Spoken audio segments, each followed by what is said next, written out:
Hello everyone, ICT virtual classes में मैं योगेश केमनी आपका स्वागत करता हूं। तो जैसा कि आप जानते हैं, हम फ्रिक्शन के बारे में पढ़ रहे थे, घर्षण के बारे में पढ़ रहे थे। तो घर्षण के आगे की कहानी शुरू करते हैं। तो फ्रिक्शन अ नेसेसरी इविल। तो कल की क्लास तक हमने जान लिया था कि फ्रिक्शन जब लगता है तो क्या होता है, रफनेस पर डिपेंड कर रहा है, सरफेस की खुरदुरेपन पे डिपेंड करता है, निर्भर करता है कि वस्तु कितनी खुरदुरी है, क्या है। ठीक है। जितना ज्यादा सरफेस हमारा खुरदुरा होगा, जितना ज्यादा रफ सरफेस होगा, उतना ज्यादा हमें क्या करना पड़ेगा, वहां पर फोर्स लगाना पड़ेगा, या हम कह सकते हैं उतना ज्यादा फ्रिक्शन वहां पर अप्लाई होगा। Recall now some of your experience. Is it easier to hold cooler, earthen pot और a glass tumbler? तो आप अपना एक्सपीरियंस देखते हैं और आप ध्यान से सुनिए कि अगर मैं आपने एक कुल्हड़ पकड़ा होगा और एक ग्लास पकड़ा होगा, तो दोनों में कौन पकड़ना आसान है? आप कहोगे हम तो दोनों ही पकड़ लेंगे, ठीक है, समझ में आती है बात। लेकिन suppose the outer surface of the tumbler is greasy. मान लो मैंने तेल लगा दिया, कुल्हड़ पे भी तेल लगा दिया और कांच के ऊपर भी तेल लगा दिया। तो अब आप बताओ कौन सा पकड़ना ज्यादा आसान होगा। या मैंने ऑयल लगा दिया, कुकिंग ऑयल इस पे लगा दिया, ग्रीस लगा दी इस पे, तो would it become too easy और more difficult to hold it? तो अब बताओ कुल्हड़ पकड़ना आसान होगा या फिर हमारे कांच का गिलास पकड़ना आसान होगा? तो अब आप बोलोगे सर अब कुल्हड़ पकड़ना ज्यादा आसान होगा कंपैरेटिवली ग्लास, क्योंकि ग्लास फिसलेगा हमारे हाथ से। तो यही बात आपको समझनी है कि would it be possible to hold the glass at all if there is no friction? तो क्या कांच को पकड़ना बहुत आसान है कि अगर घर्षण नहीं होता? हम कांच को पकड़ भी नहीं पाते, क्योंकि हमने ऑयल लगाया, ग्रीस लगाने से घर्षण बिल्कुल ही कम कर दिया, फ्रिक्शन बिल्कुल ही कम कर दिया। और जब फ्रिक्शन एकदम ही कम कर दिया तो क्या हो गया, फ्रिक्शन कम करने से अब हम इस ग्लास को होल्ड नहीं कर पाएंगे।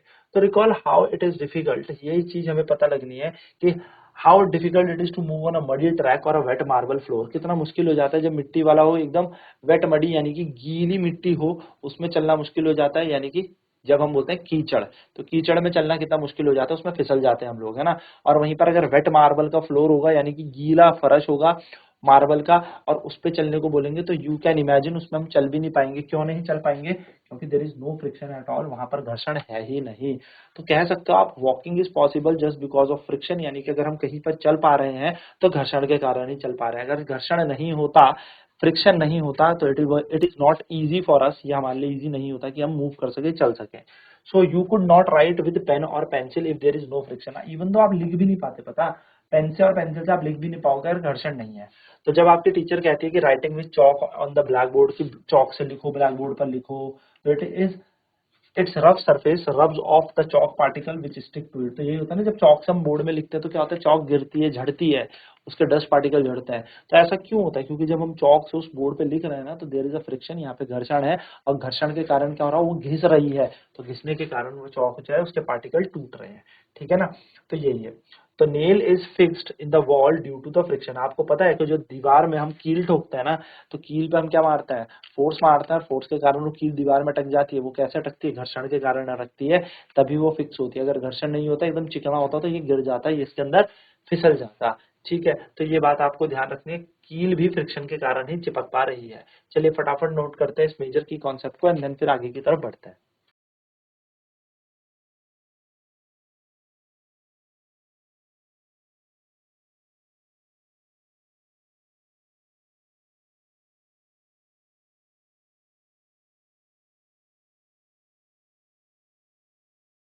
तो क्या कहता था, ब्लैक बोर्ड देखो, could it be if there was no friction between the chalk and the board? तो क्या आप लिख पाते अगर चॉक और बोर्ड के बीच अगर फ्रिक्शन ही नहीं होता? तो ये पॉसिबल नहीं होता।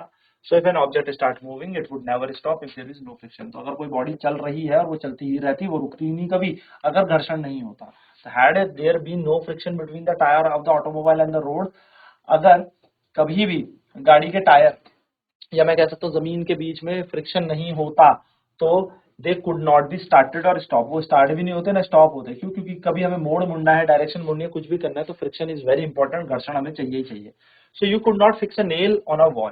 तो आप कभी भी क्या नहीं कर सकते, एक कील को दीवार पे नहीं टांग सकते थे, कभी भी एक नोट नहीं बांध सकते थे, यानी कि आप क्या नहीं कर सकते थे, एक बोलते हैं ना गिठाक बांधनी, वो भी नहीं बांध सकते थे, टाई या नोट भी नहीं कर सकते थे, नॉट भी नहीं बांध सकते अगर कहीं फ्रिक्शन ना हो। Without friction no building could be constructed, बिना घर्षण के कोई बिल्डिंग भी नहीं बनती।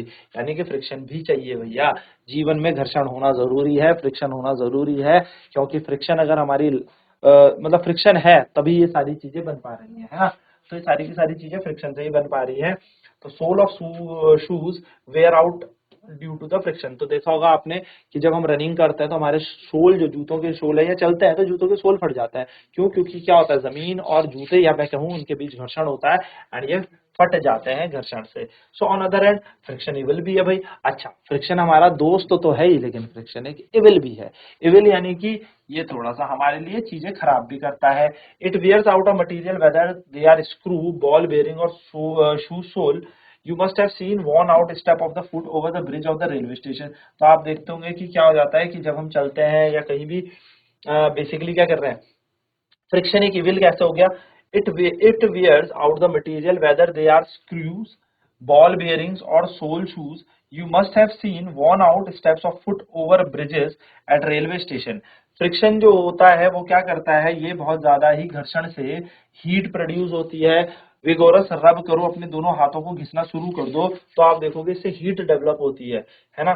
So how do you feel, तो आपको कैसा लगेगा जब आप क्या करेंगे, एक मैच स्टिक्स को किसी रफ सरफेस पे रब करते हैं तो क्या होता है, ये मैच स्टिक्स जल जाती है, इट कैचेस फायर। तो आप देख रहे होंगे कि ये सारी की सारी चीजें, जैसे जार है हमारे पास मिक्सर का, वो भी हॉट हो जाता है, गर्म हो जाता है ना। जब हम क्या करते हैं, कोई चीज पीस रहे हैं, चटनी बना रहे हैं या फिर कोई चीज पीस रहे हैं और मिक्सर का जार घूम रहा है, तो वो भी थोड़ी देर के बाद घूमते घूमते हॉट हो जाता है।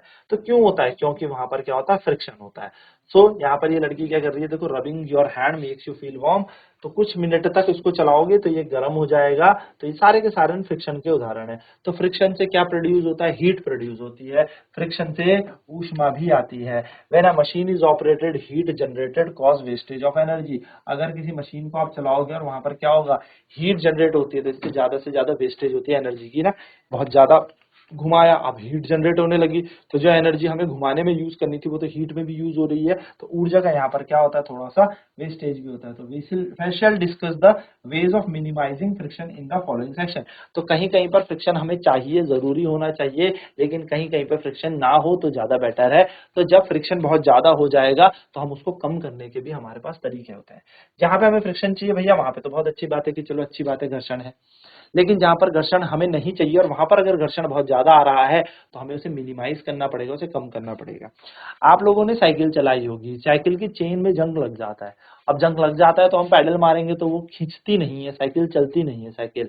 तो वहां पर क्या है, हमें तो साइकिल चलानी है, हमारा मेजर प्रायोरिटी काम साइकिल चलाना है, हमें तो साइकिल में घूमना था, लेकिन अब तो साइकिल चल नहीं पा रही। यानी कि क्यों, क्योंकि जंग लग गया है चेन पर। अब ये जंग जो लग गया है चेन पे, ये क्या कर रहा है, इतना ज्यादा घर्षण है कि ये आपस में घिस ही नहीं पा रहा है, ये एकदम हॉल्ट हो चुका है कंप्लीटली, एक दूसरे को रोक रही है ये दोनों चीजें।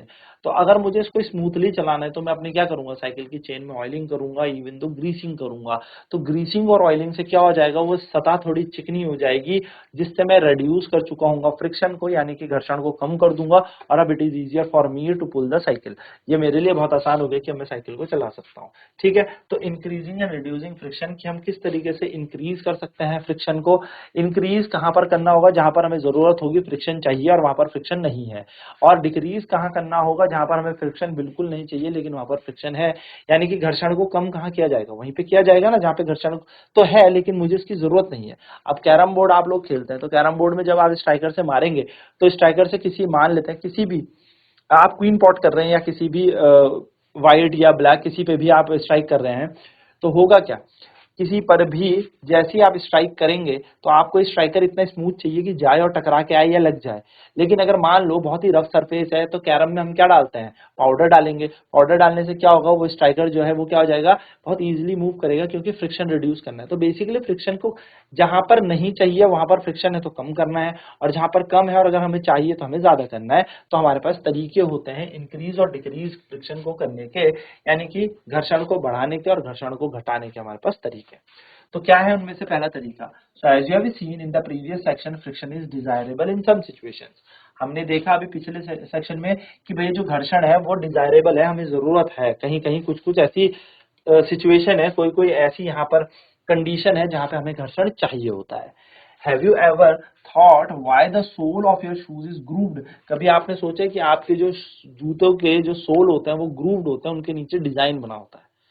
स्पाइक्स देखे होंगे आपने, जो एथलीट होते हैं उनके जूतों में स्पाइक्स होते हैं, फिसले ना वो ग्राउंड में भागते हुए, है ना। तो ये सारे के सारी चीजें क्यों होती है, it is done to provide the shoes better grip on the floor. तो ये जो ग्रूविंग की जाती है, ये जो हमारे सोल थोड़े ऐसे बनाए जाते हैं मोटा, है ना, या थोड़ा आपने देखा होगा ऐसे थोड़ा सा अलग से डिजाइन में इसको दिया जाता है। तो ग्रूविंग जो की जाती है वो इसीलिए की जाती है जिससे कि हम इजीली मूव कर सकें, आसानी से चल सकें। तो सिमिलरली टियरेड टायर्स ऑफ कार, आपने देखा होगा जो कार के टायर होते हैं वो टियरेड होते हैं, है ना। ट्रक होता है, बुलडोजर के जो टायर होते हैं उनमें बड़ी बड़ी ग्रिप दी जाती है। ग्रिप क्यों दी जाती है? इससे ये फिसले ना। अगर ये मुलायम एकदम फिसला हुआ टायर होगा, एकदम साफ सुथरा हुआ टायर होगा, तो ये तो फिसलने लग जाएगा जमीन पे। तो आपने देखा भी होगा गाड़ी चलाने के बाद जब आप किसी मैकेनिक पे जाते हैं और वो बोलता है अरे ये तो टायर पूरा सपाट है, एकदम प्लेन है, ये तो फिसल रहा होगा, तो स्किड के चांसेस ज्यादा है। तो वी नीड अ वेरी अच्छी ग्रिप वाला टायर, ठीक है ना। तो गुड ग्रिप टायर हमें चाहिए। तो ये हमारे पास यहाँ पर क्या है कि ग्रिप इसलिए होती है कि जिससे क्या फ्रिक्शन बढ़े और बहुत इजीली ये गाड़ी मूव कर सके, या साइकिल मूव कर सके, या हमारी बेसिकली कोई सी भी व्हीकल मूव कर सके। या जूतों के नीचे भी ग्रूविंग इसलिए दी जाती है कि हम इजीली क्या कर सके, भाग सके, फिसलन ना हो और फ्रिक्शन थोड़ा ज्यादा हो। ठीक है, तो ये बात ध्यान में रखना। चलिए नोट करते हैं, फिर आगे बढ़ते हैं।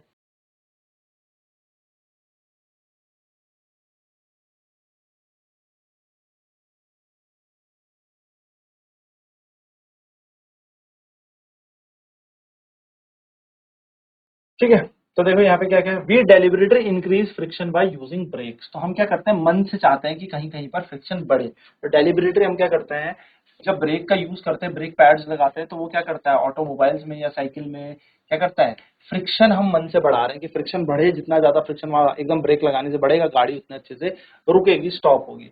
सो when you are riding a bicycle, जब आप साइकिल चला रहे हैं, the brake pad do not touch the wheel, तो उस टाइम ब्रेक पैड क्या नहीं करते, व्हील को टच नहीं करते। तो गाड़ी आराम से चल रही है और ब्रेक पैड थोड़ा सा दूर है उस व्हील से। जैसे आप ब्रेक अप्लाई करते हैं, ये ब्रेक पैड क्या करते हैं, एकदम से क्या करते हैं, व्हील पे स्टक इन होता है, फ्रिक्शन प्रोवाइड करते हैं, और ये क्या कर देते हैं, अरेस्ट कर देते हैं पूरे मोशन को, रिम को, जितना भी मोशन रिम का चल रहा था उसको अरेस्ट कर देते हैं ड्यू टू फ्रिक्शन, फ्रिक्शन से। So the wheel stops moving, तो व्हील जो है चलना शुरू बंद कर देते हैं। You might have seen that kabaddi player rub their hand with the soil for a better grip for their opponent. आपने देखा हो कबड्डी खेलते हुए मिट्टी लगा लेते हैं, क्यों? क्योंकि इससे क्या हो जाएगा कि फ्रिक्शन जो है बढ़ जाए, और ताकि वो पकड़े जाए। जबकि दूसरी तरफ से बोलते हैं तेल लगा के कोई आगे तो पकड़ ही नहीं पाया, है ना। तो तेल वेल ऐसी चीजों को अवॉइड करते हैं। पर आपने देखा होगा कि कबड्डी वाले जो प्लेयर होते हैं वो अपने हैंड पे सॉइल लगा लेते हैं, या फिर क्या लगा लेते हैं, मिट्टी विट्टी लगा लेते हैं, सो दैट उनको कोई पकड़ ना पाए, है ना। क्यों? क्योंकि उसके फ्रिक्शन कम हो जाएगा, फ्रिक्शन यहाँ पर मतलब सॉरी बढ़ जाएगा, तो फ्रिक्शन बढ़ जाएगा तो वो इजीली ग्रिप करके पकड़ लेंगे। ठीक है, जिमनास्ट जो होते हैं वो कुछ कोर अपने हाथों पे लगाते हैं, कुछ कोर्स अपने सब्सटेंस में हाथ में लगाते हैं, जिससे उनकी फ्रिक्शन बहुत अच्छा हो जाए, ग्रिप अच्छी लगे। यानी कि जिमनास्ट जब करते हैं, तो जब जिमनास्टिक क्या करते हैं, जिमनास्टिक में कोई सा भी आप वो करेंगे, समरसॉल्ट मारेंगे या कुछ भी करेंगे, तो उसके दौरान क्या करेंगे, आपके हाथों का फ्रिक्शन बहुत कम होना, मतलब कह सकते हो ज्यादा होना चाहिए सरफेस के साथ, so that your hands never slip, तो वो स्लिप ना हो। स्लिप ना होंगे तो क्या होंगे, आप बहुत इजीली से ग्रिप करके आगे क्या कर सकते हैं, समरसॉल्ट को कंप्लीट कर सकते हैं। तो इसलिए कहीं कहीं पर हम डेलिबरेटली मन से चाहते हैं कि फ्रिक्शन बढ़े, क्योंकि फ्रिक्शन अगर ब्रेक और टायर के बीच होगा नहीं, तो आप ब्रेक मारो साइकिल में और साइकिल तो रुकेगी नहीं, तो दिक्कत हो जाएगी। अगर ब्रेक ब्रेक का काम नहीं करेंगे तो ब्रेक फेल, यही तो हो गए। तो याद रखिएगा, फ्रिक्शन बढ़ेगा तभी इजीली से हम अपनी साइकिल को रोक पाएंगे, या ब्रेक हमारे वर्क करेंगे। तो हम यहाँ पे डेलिबरेटली चाह रहे हैं, मन से चाह रहे हैं फ्रिक्शन बढ़े। यस, कहीं कहीं हम मन से बोलते हैं कि फ्रिक्शन बिल्कुल ही नहीं हो तो अच्छा हो, लेकिन कहीं कहीं फ्रिक्शन जरूरी है, तो फ्रिक्शन इज इंपॉर्टेंट ऑल्सो। चलिए नोट करेंगे बेटा।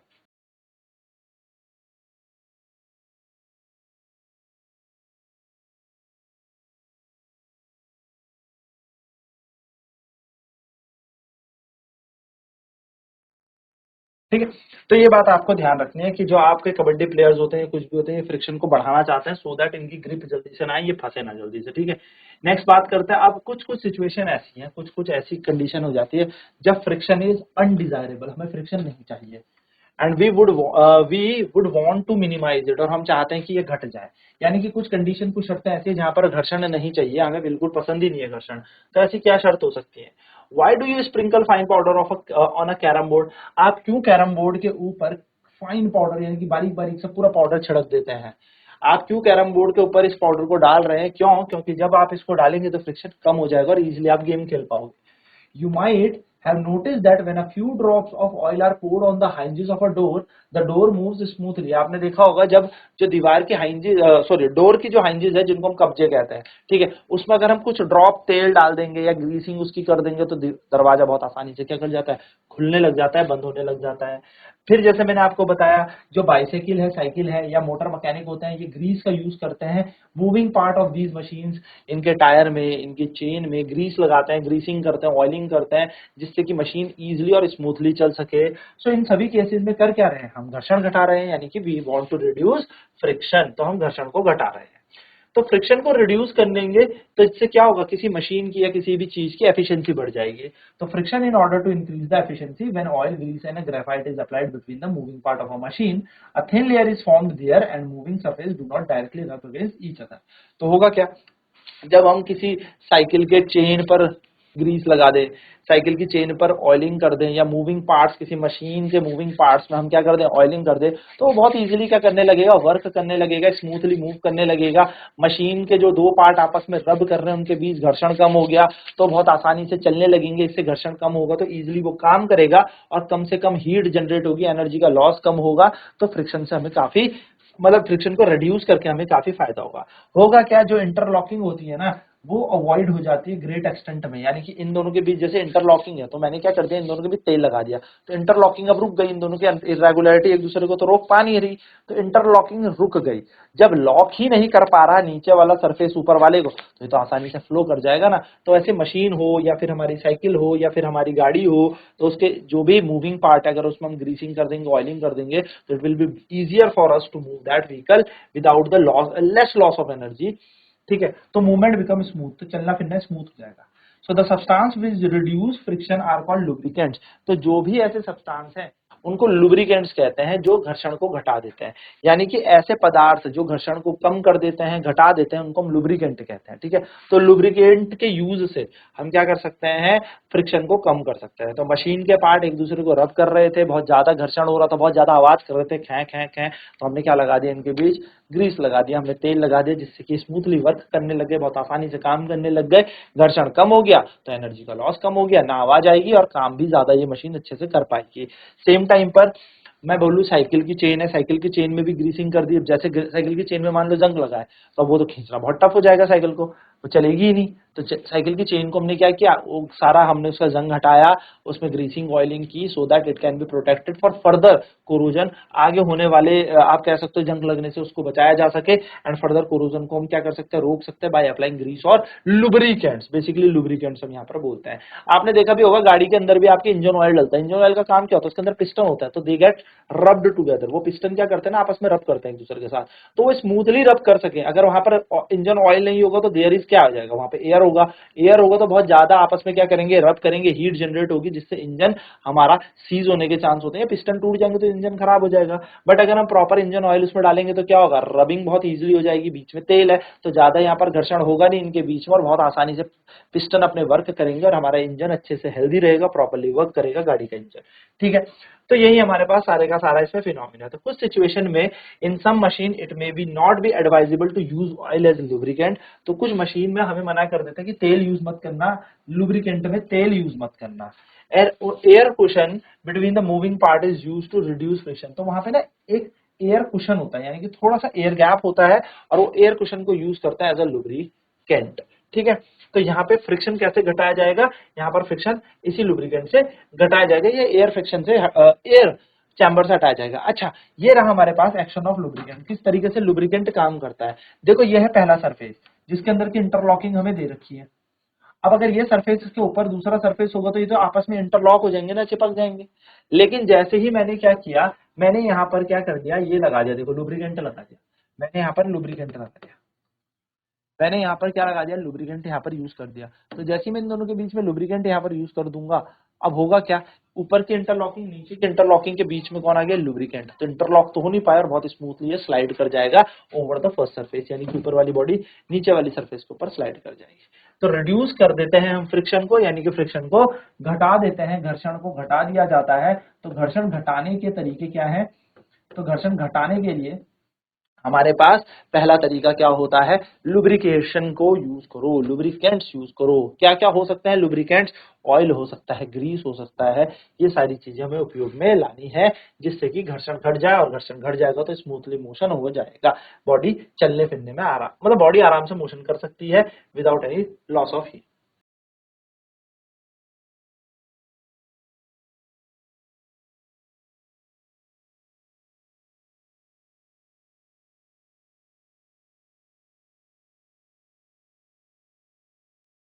तो फ्रिक्शन जो है एफिशिएंसी बढ़ा देगा, अगर फ्रिक्शन घटा दोगे तो किसी चीज की एफिशिएंसी बढ़ जाएगी, बहुत इजीली वो चीज काम कर सकती है।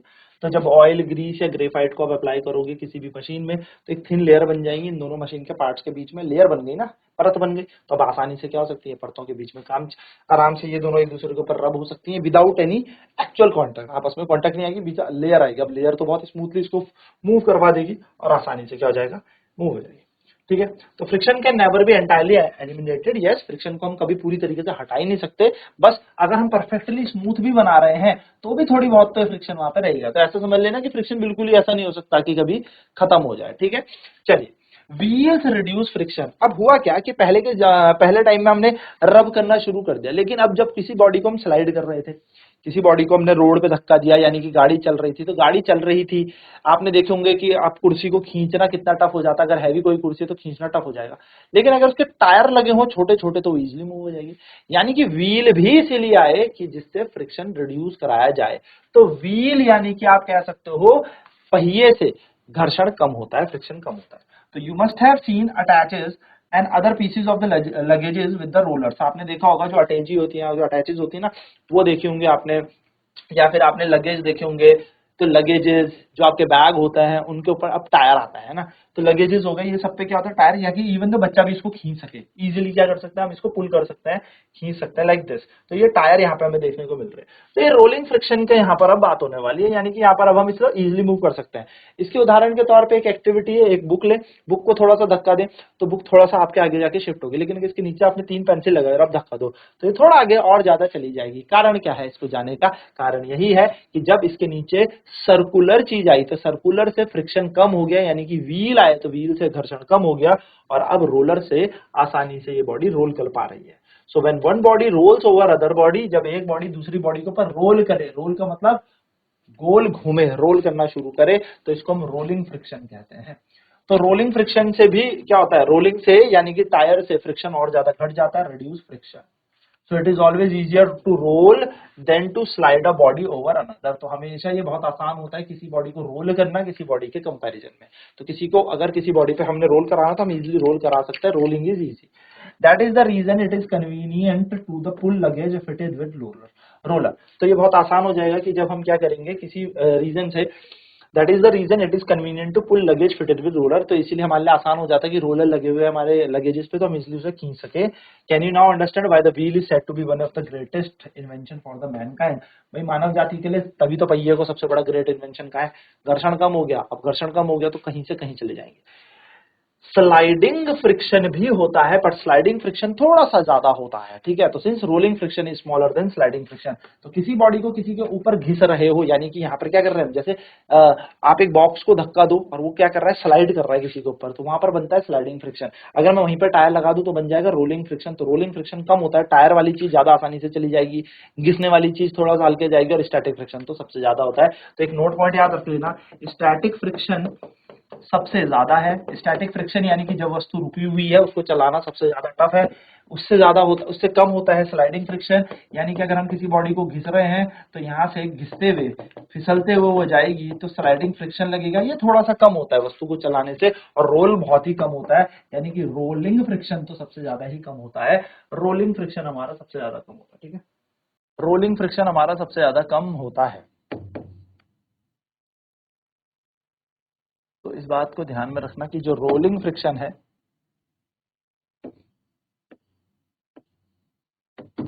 तो रोलिंग फ्रिक्शन सबसे कम होता है।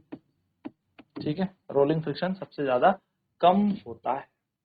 चलिए, so sliding reduce most of the machine by rolling. अब क्या हुआ, स्लाइडिंग को हटा के हमने बहुत सारी मशीन में रोलिंग यूज करने लगे, बॉल बेयरिंग्स यूज करने लगे। तो बॉल बेयरिंग इसलिए यूज होती है कि बहुत आसानी से हब्स और एक्सल के बीच या पंखे के सीलिंग के बीच में लगी होती है, जिससे कि बहुत इजीली क्या हो जाए, बॉडी विदाउट फ्रिक्शन मूव कर जाए। ठीक है, ये हमारे पास एक कहानी है, आपको याद रखना। चलिए फटाफट नोट करते हैं।